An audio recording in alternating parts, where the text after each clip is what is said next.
Assalamualaikum warahmatullahi wabarakatuh.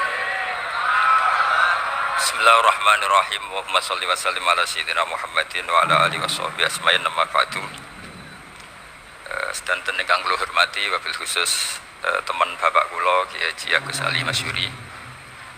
Beberapa kiai yang tanpa ngurangi rasa hormat, saya hormati semua. Ini ada beberapa Gus. Dalam munajat ini sengaja akan saya sampaikan hal-hal yang ringan, tapi itu menjadi solusi, menjadi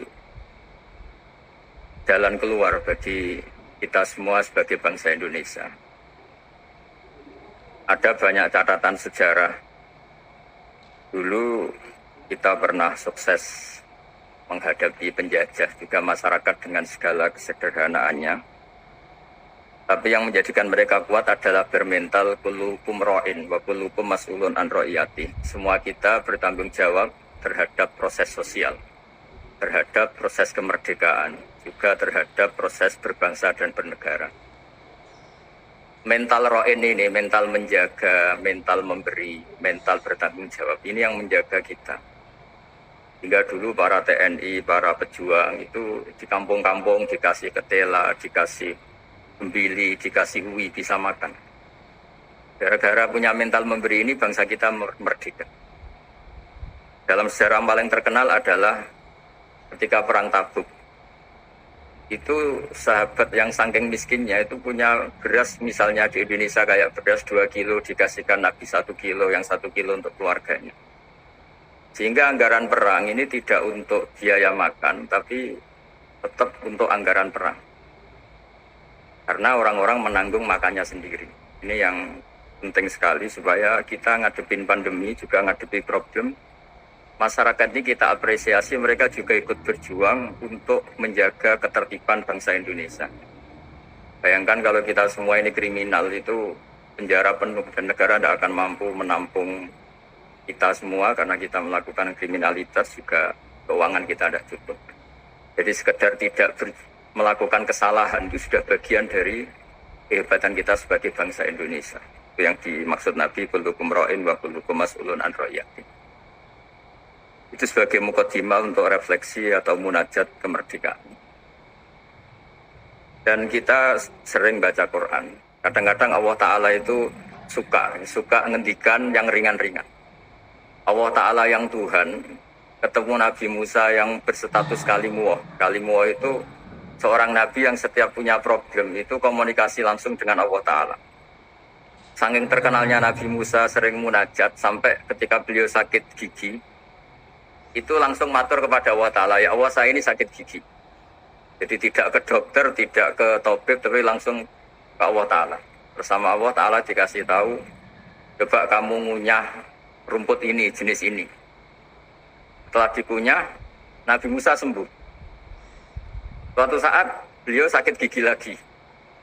Tidak lagi konsultasi dengan Allah, tapi langsung nyari rumput itu, kemudian dikunyah tambah sakit. Tambah sakit, Nabi Musa tanya, ya Allah ini sesuai resep pertama, kenapa tambah sakit?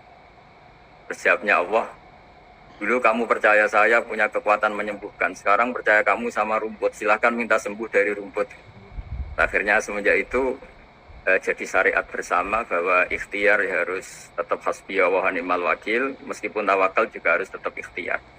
Karena di semua cerita-cerita itu Nabi Musa tidak langsung disuruh berdoa, tapi disuruh ikhtiar, yaitu dengan mengunyah rumput tertentu yang menjadi obat sakit gigi.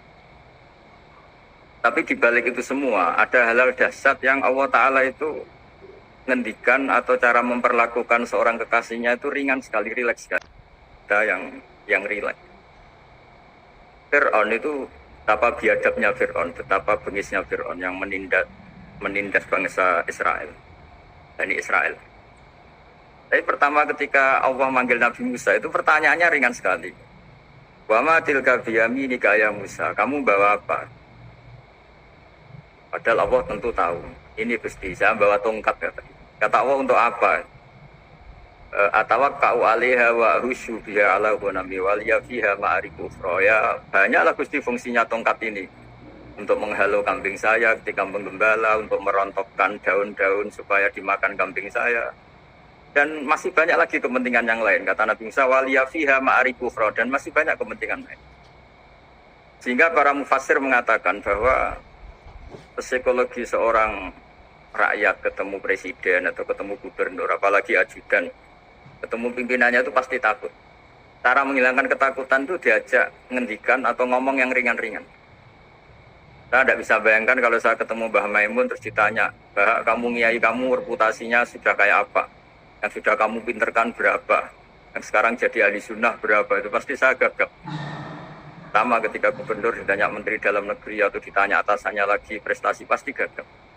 Jika kadang-kadang bangsa ini kalau antar pejabat ketemu ya makan-makan. Kalau ketemu kadang ngendikan yang ringan-ringan. Itu sebetulnya bukan hal yang salah. Karena dalam kecapean seperti ini hal-hal yang ringan itu adalah obat, adalah solusi.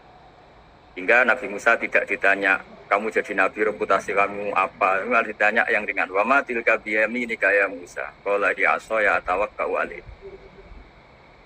Hal itu juga yang kadang-kadang Nabi kalau ditanya, ayul Islam khairun ya Rasulullah, Islam yang terbaik itu gimana ya Rasulullah? Jawabannya Nabi itu unik, kadang hanya jawab it'amut to'am.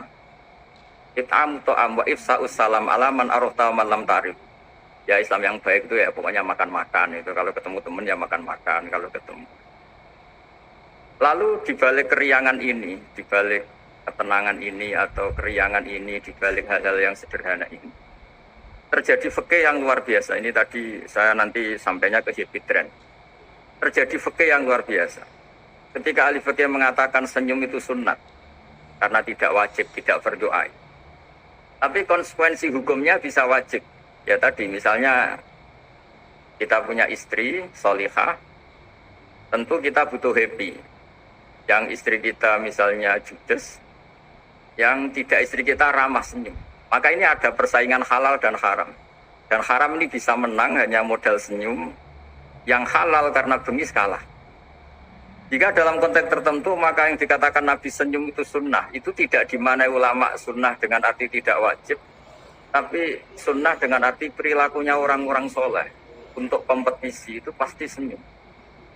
Karena tidak kebayang kalau yang soleh, yang baik itu bawaannya unfair, menjadikan orang lain lari. Sementara yang batil menjadikan orang lain tertarik. Ini jangan sampai terjadi. Sehingga Islam kadang-kadang mengajarkan kita hal-hal yang ringan tadi. Kita amut to'am. Ya kalau ketemu teman ya makan-makan.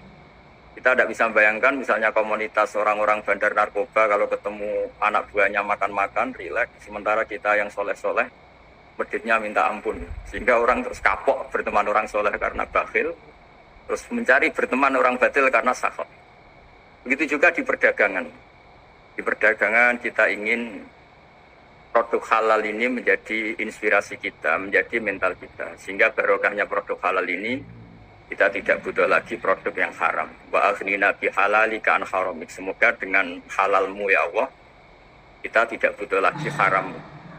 Misalnya orang-orang soleh itu kalau sholat senangnya minta ampun. Bisa sholat saf awal senangnya minta ampun. Menemukan imam masih takbir, senangnya minta ampun. Sehingga kesenangan-kesenangan ini menjadi tidak perlu lagi senang hal-hal yang haram. Makanya saya ikut ngapresiasi habit trend ini, semoga jadi sistem perdagangan yang menjadikan orang itu jauh dari haram. Di antara haram dalam Islam adalah kita tidak punya harta kemudian menjadi beban bagi orang lain. Fayakuna kallan alan nas, menjadi beban orang lain. Hingga di makalah Imam Ghazali paling terkenal diantaranya muru'ah. Muru'ah itu harga diri seseorang itu punya uang, punya harta. Kata Imam Ghazali menyitir sebuah makalah orang sebelumnya, apa etika orang kalau ketemu teman? Kata orang itu jawabnya bawa uang katanya. Pokoknya kelihatan cukup. Karena kalau kita ketemu teman, misalnya di Jakarta, orangnya sudah kelihatan hanya sanggup sak perjalanan.